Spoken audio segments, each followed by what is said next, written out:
नमस्ते मेरे प्यारे दोस्तों। मैं आशा करती हूँ कि आप सब ठीक होंगे। मैं अग्नि इंग संग के साथ आई हूँ आप सबके लिए एक प्यारी सी कहानी लेकर हमारे नए शो जिंदगी और कहानियाँ में। और आज की हमारी कहानी का नाम है वकील साहब। तो देरी किस बात की है, चलिए शुरू करते हैं इस कहानी को।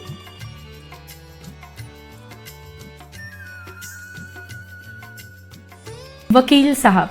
तो कहानी ऐसी है कि मेरे गांव में एक वकील साहब रहते थे। ओहदा बहुत ऊंचा था तो सब उनकी बहुत इज्जत करते थे और साथ ही उनकी जी हजूरी भी। गांव के बीचों बीच उनका एक सुंदर सा मकान था, हल्के सफेद रंग का, जिसे आज हम और आप ऑफ वाइट बोल देते हैं, और अपने घर को सजाने की टेक्निक पर बहुत इतराते हैं। उन्होंने आज से लगभग 50 साल पहले ही होम डेकोर में मानो पीएचडी कर रखी थी। कोई हरा ही नहीं सकता था उन्हें। बाहर से बताऊं तो सुंदर हल्का सफेद रंग का एक बड़ा सा मकान, एकदम बंगलो जैसा, गांव के बीचों बीच कोई आए और नजर टिकी रह जाए। और घर के बीचों बीच एक बड़ा सा दरवाजा, साथ में एक बड़ी सी खिड़की। देखने से मालूम पड़ता था कि जिस लकड़ी का इस्तेमाल किया गया है वो बेहद ही सुंदर और मजबूत है। विलायती नहीं थी जनाब, अपनी हिंदुस्तानी। उन्हें ना हिंदुस्तान से बहुत प्रेम था। सुना है कि आज तक कोई केस नहीं हारे हमारे वकील साहब, और आज तक किसी गलत के पक्ष में उन्होंने लड़ाई भी नहीं लड़ी। उनके घर को और सुंदर बनाता था उनका सुंदर सा, प्यारा सा, बड़ा सा बगीचा, जहां आम, लीची, अमरूद से लेके ना जाने कितने ही पेड़ थे, और साथ में ना जाने कितने ही पौधे, कितने ही फूल। और बड़ी बात ये थी कि वकील साहब इन सब को खुद ही संभालते थे। कोई हाथ नहीं लगाता था उनके पेड़ पौधों को।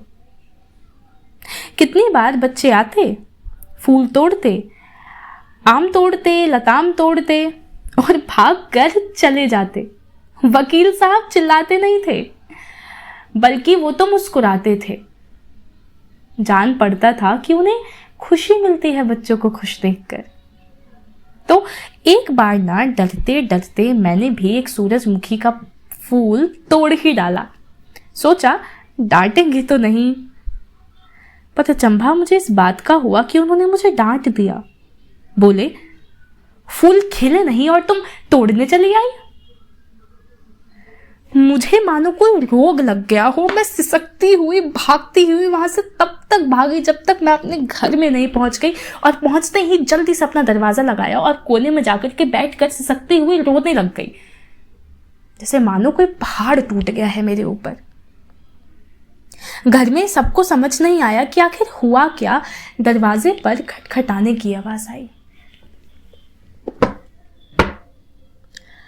इसके बाद आवाज आती है मम्मी की।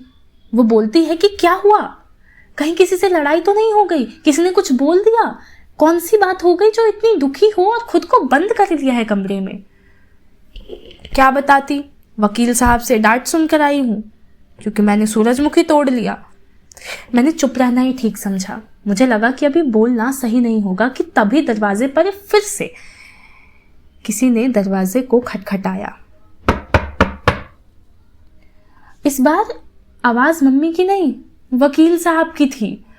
मुझे तो समझ ही नहीं आया, बट उनकी आवाज सुनकर मैंने अपने आंसू पोंछे और सहमी हुई आराम से दरवाजा खोला, और दरवाजा खोलते ही मेरी आंखों के सामने वकील साहब एक नहीं 10 सूरजमुखी के फूलों के साथ थे। सोचो, मेरे को तो ऐसा लगा कि इतनी खुशी, इतनी खुशी, इतनी खुशी। उनका एक कहना था कि लोगों को आपस में हर हफ्ते में एक बार बैठना जरूर चाहिए और देश, दुनिया, साहित्य, कला के बारे में बातचीत करनी चाहिए। तो उन्होंने एक नया नियम बना दिया।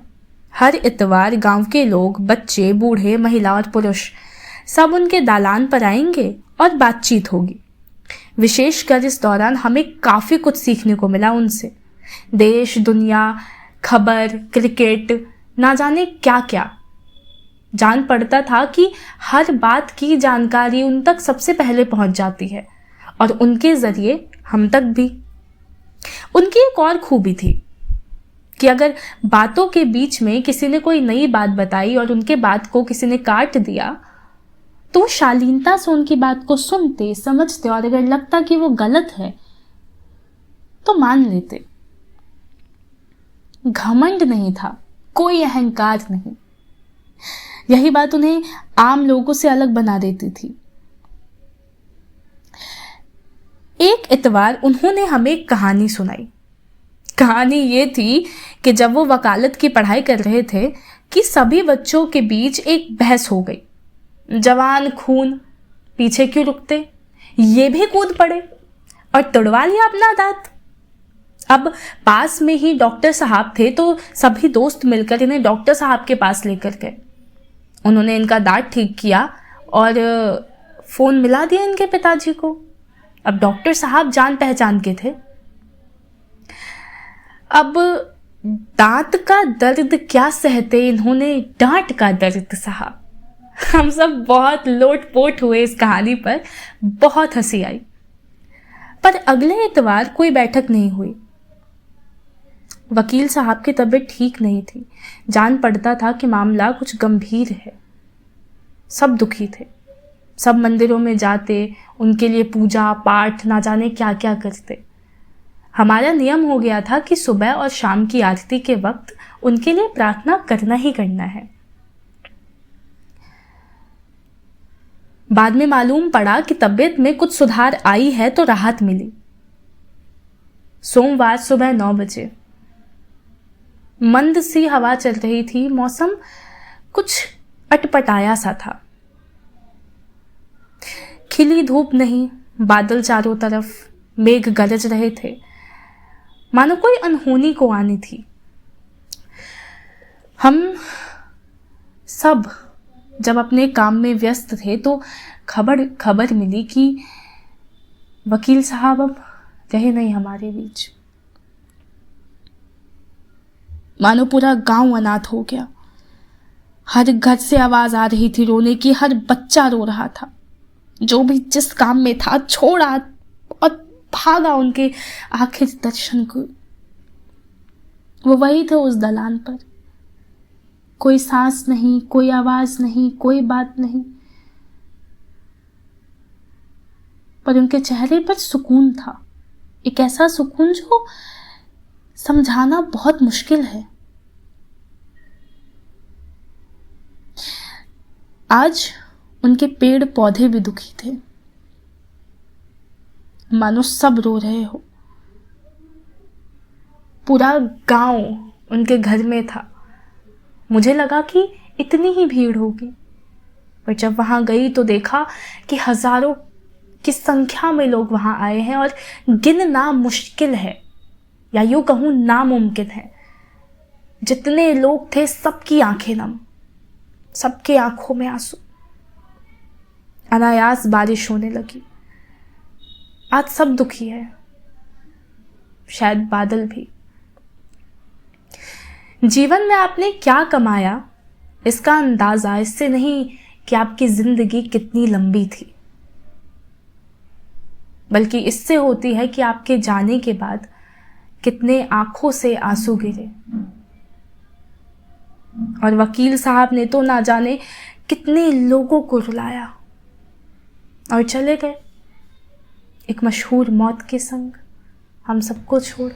हाँ जिंदगी तू भी कभी मिलने आ जाया तो कर, जिंदगी तू भी या बैठ बतियाया तो कर, तू भी चल कहीं मेरे निशान पर, मैं ही क्यों तुझ पर चलूं, तू भी चल कभी मेरे निशान पर, मैं ही क्यों तुझ पर चलूं, अभी जा अभी जा।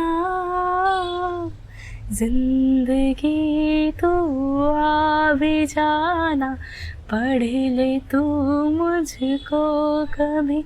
मैंने लिख दी है कुछ कहानियाँ, सुन तू लेने को कभी। अभी जा अभी जा, ऐ जिंदगी तू आ कभी। जिंदगी तू आ कभी।